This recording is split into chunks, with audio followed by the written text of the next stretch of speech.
سوختاری که بعد نصف روزی سنه 15 مارد در میکروناحیه 20 شهر خوجند سر زد 8 منزل استقامتی را به کام خود برد. علنگه آتش سوختاری مذکور را 13 نقلیات مخصوص آتش نشانی خاموش کردند. حادثه ساعت 13:08 رسما به قید گرفته شده است، اما تحلیل های پیشکی متخصصان خدمات دولتی آتش نشانی نشان می‌دهد که احتمالات ساعت 10 آغاز گردیدن سوختار در بینای رقم 10A وجود دارد.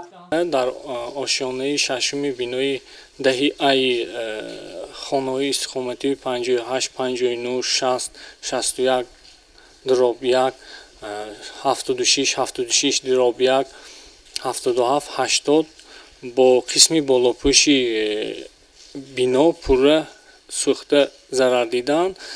اینچنین قسمان خانه‌های استقامتی 57 و 91 واقع در محله 20 شهر خوجند سوخته ضرر دیدند. در نتیجه سوختار آشیانه ششم بینا با حجره ها و قسم بالاپوش آن در مساحت 356 متر مربع سوخته ضرر دیدند. حالا ناظران خدمات دولتی آتش نشانی در شهر خوجند تحقیق حادثه را آغاز کردند. ضرر، سبب و سببگار حادثه سوختار را معین میکنند، ولی گفته میشد که مال و اموال ساکنان از دو طرف قسم بالاپوش چهارتاق بینا و دیگر خانه های استقامتی به مبلغ 3,500,000 سامانی امین نگاه داشته شد.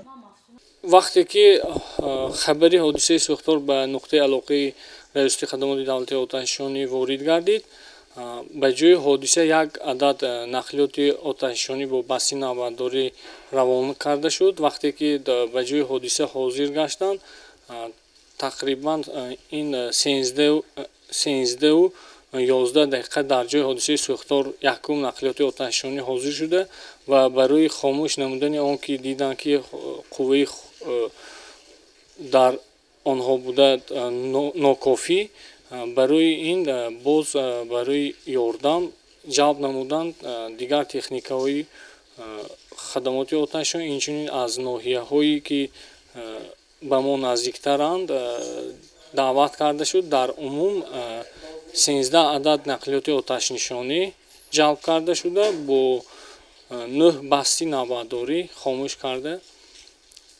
شده است.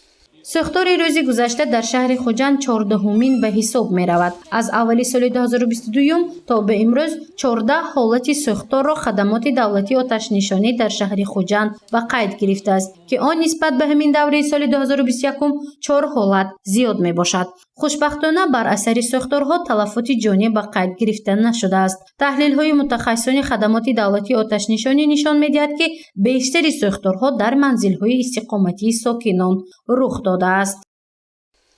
عین زمان برای ما بنابر سببی که امروز من عین زمان حالا هم در مرحله تحقیق قرار دارد، برای معین نمودن خود صاحبان، حالا که بنابر سببی به اجاره دادنشان بسیاری از دانشجوها که با خود صاحبای خانه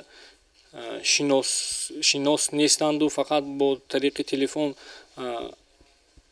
میشناختند، گفتگوزار میکردند، برای همین ما عین زمان امروز من خدا خواهد تحلیل میکنیم و انیخترش با میگوییم که کیها چیها عین زمان نامعین باقی مانده است. اساسی خودی صاحبان خانه که هستند در منزل های استقامتی بسیار ما به قید گرفتگی، یعنی که این 10 عدد آن در منزل های استقامتی بنابر سببی به نظارت گذاشتن، به اهمیتی ظاهر نمودن سببگاری سوختار شده ایستاده است.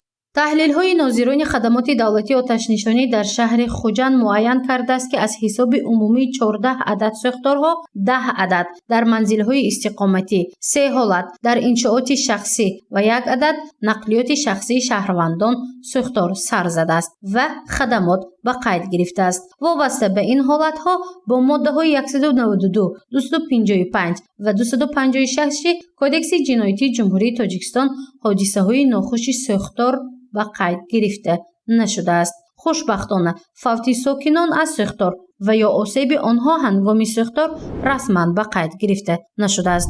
گزارش مفنوش کرو نعیم جان ایوبوف برای برنامه اطلاعاتی خبر.